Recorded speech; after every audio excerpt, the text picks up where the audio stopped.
안녕하세요. 윤수비트의 윤은재입니다. 오늘은 우리가 이사도라 덩칸에 대해서 얘기해 볼까 합니다. 이사도라 덩칸. 여러분 누구라고 생각하세요? 현대 무용의 어머니 또는 모던 댄스의 시조라고 할 수 있죠. 그런데 저는 이분을 자유로운 영혼이라는 단어로 소개할까 합니다. 왜 자유로운 영혼이라고 하는지는 이 동영상을 보시면서 여러분도 느끼셨으면 좋겠습니다. 이사도라 덩칸 1877년에 태어나서 1927년에 사망했고요. 미국 현대 무용가, 모던 댄스의 시조, 이렇게 생긴 분이고요. 그리고 제 동영상에 보면 항상 저는 대표적인 모습하고 또 한 가지 이렇게 무덤을 보여드리죠. 파리에 있는 이사도라 덩칸의 묘의 모습입니다. 자, 그러면 우리 이사도라 덩칸에 대해서 구체적으로 알아볼까요? 이사도라 덩칸. 근데 현대 무용이라고 하면 무용은 사실 우리 몸을 리듬에 맞게 음악에 맞게 움직이는 게 무용이라고 하는 이 개념은 사실 현대 무용에서 생긴 거라고 할 수 있어요. 이 현대 무용이라는 거는 사실 미국인 로이 폴리하고 이사도라 덩칸에 의해서 거의 만들어졌다고 할 수 있어요. 그래서 사실 현대 무용은 미국에서 시작했다고 하지만 사실 이사도라 덩칸이나 로이 폴리가 현대 무용으로 자리매김하는 거는 유럽에서 활동을 하면서 있는 거죠. 그래서 현대 무용은 이렇게 미국 출신 무용가가 유럽을 통해서 완성해 나가는 것이 현대 무용이라고 할 수 있고요. 현대 무용에서는 발레하면 우리가 토슈즈, 정말 꼭 조이는 콜셋 이런 거 생각나잖아요. 근데 이거를 다 던져버리고 발레랑 다르게 토슈즈나 또는 콜셋같이 조여지는 무용복을 던지고 정말 자기가 좋아하는 음악에 맞춰서 몸을 움직이는 그런 현대 무용이라는 개념을 만든 사람이라고 여러분이 생각하시면 됩니다. 대표적인 모습들이죠. 이 그림 보시면 어느 나라가 혹시 생각나세요? 예를 보면 조금 더 그런가요? 약간은 인간의 아름다움을 유지하고자 했던, 그래서 서양의 뷰티에서 기본이 되는 그리스 혹시 생각나시나요? 생각나셨으면 좋겠고요. 자, 그러면 우리 이사도라 덩칸이 어떻게 성장을 하고 그녀의 영향력은 어디까지 가고 있는지 한번 알아볼까 합니다. 이사도라 덩칸 1877년에 미국 샌프란시스코에서 태어났고요. 아버지가 은행가였어요. 그런데 이사도라 덩칸이 태어날 즈음해서 파산을 하게 되고요. 덩칸이라는 은행이 파산을 하게 되고요. 그러면서 이제 어렸을 때 조금 힘들게 성장을 하고 이사도라 덩칸도 처음엔 발레를 배웠어요. 그런데 이제 이 발레보다는 자유롭게 자기 몸을 움직이는 거를 추구하게 되면서 1899년에 미국 시카고에서 데뷔를 하게 되죠. 그런데 미국에서 인기가 처음엔 없었어요.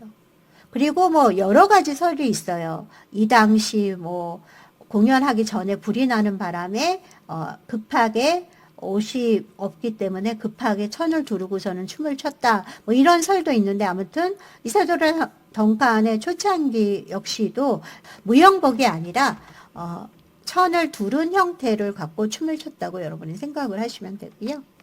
그래서 참 시카고에서 데뷔를 하고서 미국에서 사실 그렇게 흥행을 했다고는 할 수 없어요. 그런데 이제 1900년에 영국으로 오고 박물관 순회를 하면서 이제 그리스에 대한 영감을 받게 되고, 그러면서 이런 그리스의 튜닉을 입고 이제 춤을 추기 시작을 하면서 영국하고 프랑스에서 이제 조금 인기를 얻게 되고요.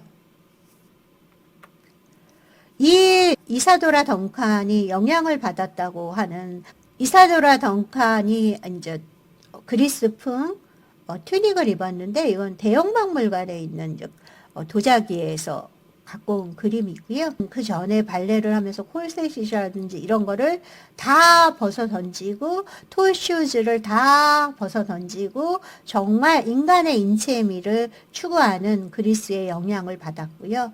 그리고 또 한 가지 이사도라 덩칸이 우리한테 현대 무용에 남긴 영향으로는 이렇게 그 전에 무용은 딱 특별하게 무용에 의해서 작곡을 하는 상황이 되는데 이사도라 덩칸 같은 경우에는 자기가 좋아하는 쇼팽이라든지 슈베르트라든지 이런 사람들의 음악을 들으면서 그걸로 자기의 몸으로 무용을 댄스를 추었다 이렇게 생각을 하죠. 그래서 베토벤 머리 위에 있는 춤추는 여자. 그래서 베토벤은 아마 싫어할지 모르겠지만 이렇게 음악을 특별하게 무용을 위해서 따로 만들지 않고 기존에 있는 자기가 좋아하는 자기가 듣고 싶은 음악가들의 작곡가들의 음악을 들으면서 그걸 춤으로 연결을 시켜서 자연스럽게 표현한 거.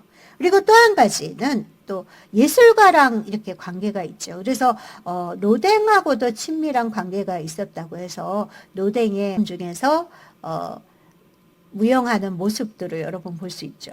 나체이긴 하고요. 그런데 노댕하고의 관계도 있다고 합니다. 그래서 예술가들하고의 관계도 있었다 이렇게 생각을 하시면 됩니다.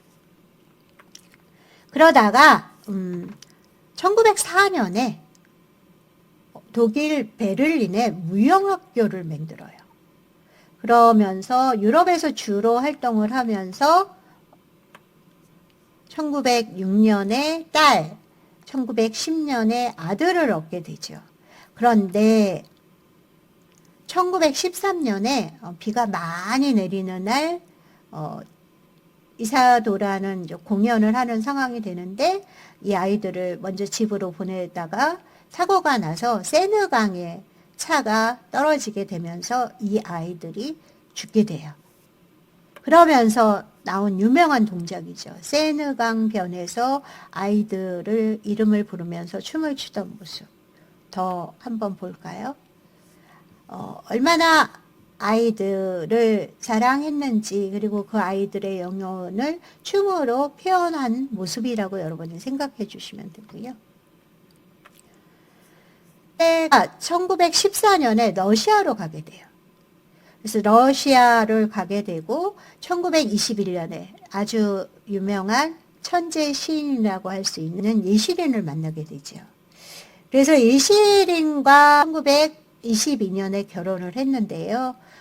여러 가지 이유에서 또 두 천재자 만나다 보니까 그리고 나이 차이가 훨씬 많았걸랑요. 그러니까 연하의 남자이고 또 예시린 자체가 이사도라 덩칸을 쫓아다니면서 이제 뭐 우울증이라든지 여러 가지 문제가 생기면서 1923년에 이혼을 하게 되고요. 그리고 1927년에 아마 여러분 이 얘기하면은 이사도라 덩칸이 누군지 기억나실 겁니다.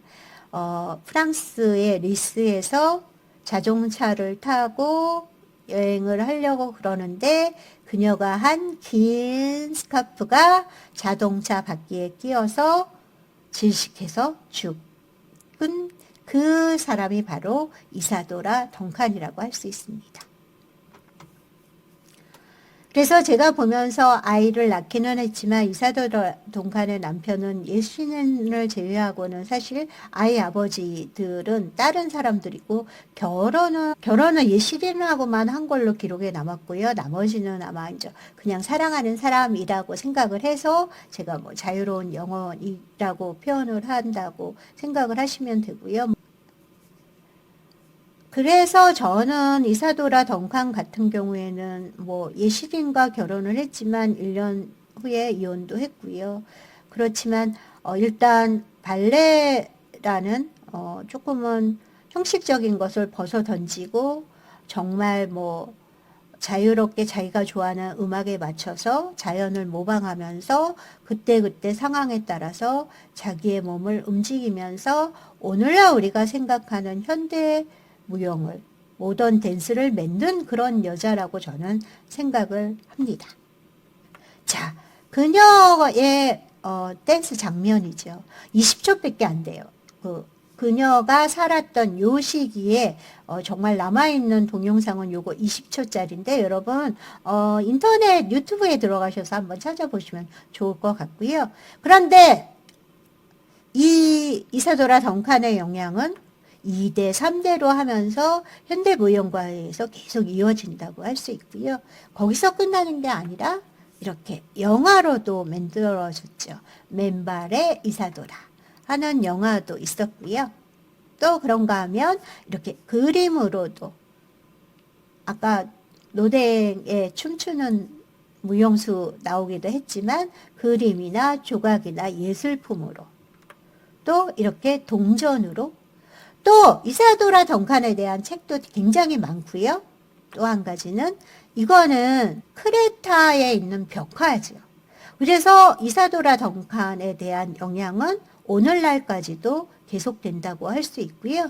이사도라 덩컨을 하면서는 뷰티도 우리가 아름다움을 추구하는 건데 어떤 형식을 갖기보다는 각자의 개성에 맞게 우리가 나름대로 장점과 장점을 살리고 단점을 보완하는 쪽으로 우리의 개성을 추구한다 그런다면 정말 어떤 규율 속에 동작 하나, 손동작 하나, 발동작 하나, 또 토슈즈에 콜셋을 입었던 그 무용에서 정말 다 던져버리고 맨발에 콜셋을 풀어헤치고 인간미를 추구하는 튜닉을 걸치고서 춤을 춘 이 여성 이사도라 덩칸을 저는 그래서 제가 생각할 때는 자유로운 영혼이라고 생각을 해서 오늘 이 동영상의 부제를 자유로운 영혼으로 했다. 이해해 주셨으면 좋겠습니다.